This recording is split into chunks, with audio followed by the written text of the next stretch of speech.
Friends, welcome to my channel Padma blog. আজকে আমি বানাবো চিংড়ি দিয়ে ঝিঙে আলু দিয়ে একটা রেসিপি। আমি প্রথমে চিংড়িটা আমি কেটে বেছে নিয়েছি, নুন হলুদ মেখে নিয়েছি। এখন কড়াইতে গরম তেলে আমি চিংড়িগুলো ভেজে নেব। এখন তেলে গিয়েছে, গরম তেলে আমার চিংড়ি দেখুন ভাজা হয়ে গেছে।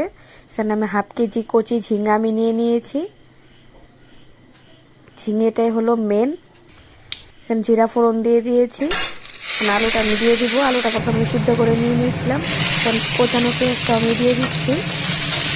এখন দুটো একসাথে আমি ভেজে নেবো লাল লাল করে। তারপর আমার পেস্টটা আমি দিয়ে দিচ্ছি। পেস্টটা দিয়ে আমি ভালো করে কষিয়ে নেব। যখন আমার কষানো হয়ে যাবে তারপর আমি কেটে রাখা ঝিঙেগুলো আমি দিয়ে দিব। এখন আমার তেল সম্পূর্ণ ছেড়ে দিয়েছে। এখন ঝিঙেটি আমি দিয়ে দিব।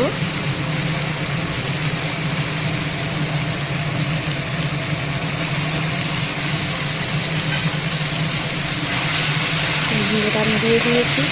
একসাথে নেড়ে চেড়ে হালকা হালকা জল দিয়ে আমি ঢেকে দেবো কষানোর জন্য।